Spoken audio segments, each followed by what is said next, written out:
Bring up and introduce some folks that have been side by side in postal fights and protecting plants and preserving America's mail system, which preserves our voting system, the very wonderful Raging Grannies.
Thank you, Raging Grannies, and I just want to point out, Grannies have participated in so many of our postal actions, other actions as well, but sitting in rocking chairs on the Springfield dock to prevent them from moving the mail and closing that down.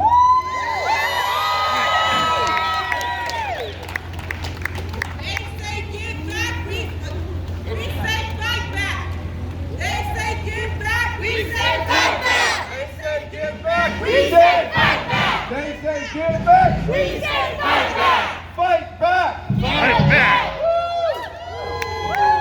My name is Daniel Cortez. I'm a proud member of the American Postal Workers Union. Very grateful again for all of you showing up for this day of action and this solidarity messaging today. First up, we're standing in front of a Starbucks. We're standing in front of a Starbucks. Yes, it's closed, but it's a great spot for us to be anyway, because as we all know, Starbucks is doing everything that they can think of to try and prevent their workers from organizing. Fresh out of college, didn't know what I was going to do, waiting to get to go to grad school, and I started working as a barista at Starbucks. Not this one. I remember, this was in the 90s, and I remember when we all got a copy of then CEO Howard Schultz's memoir, Pour Your Heart Into It.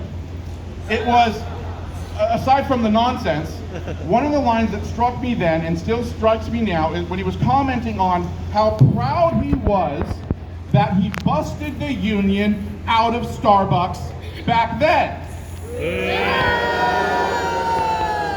He was emboldened and forward that the workers made a choice to let management take care of them instead of sitting at the table themselves and demanding an equal voice. Our yield's nothing without a demand. Woo!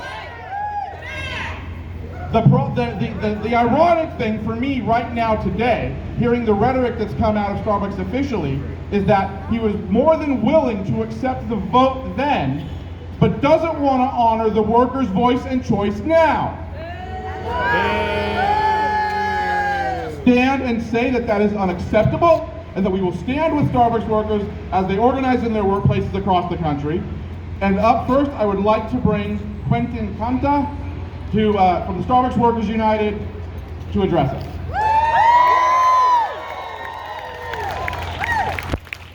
Hey everybody, thank you for being here today.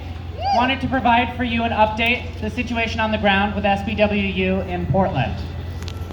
So our first batch of stores, the first 3 stores that filed for union election, mine was included in those. We've got 2 in Beaverton and 1 in Southwest Portland. We finally got an election date. We waited over 2 months hearing nothing from Starbucks, hearing nothing from the National Labor Relations Board, but we finally got an election date. We will know on June 3rd the election results of those 3 stores. In addition to that, the second batch of stores that filed after that will be the first union election for Starbucks in Portland, Oregon on May 17th. We anticipate winning each and every single one of those stores, but we won't stop there. We're going to organize every single Starbucks in Portland. Every single Starbucks across Oregon. And every single Starbucks across the country.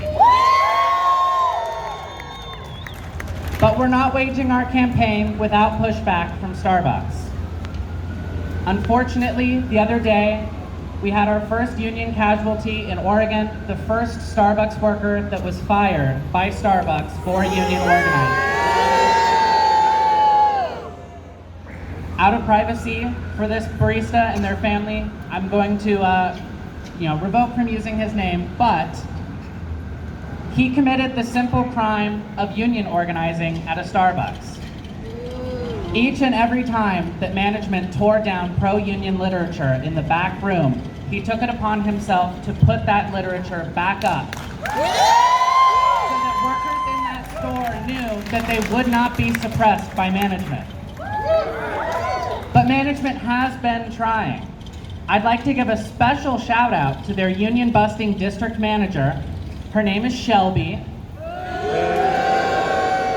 And she is one of our #1 class enemies in Portland right now. She is fighting tooth and nail against the union at the Jansen Beach Starbucks location in northern Portland. The workers have not stopped fighting back, but she repeatedly is pulling pro-union baristas off of the store floor to make an example of them in front of the other baristas at that store.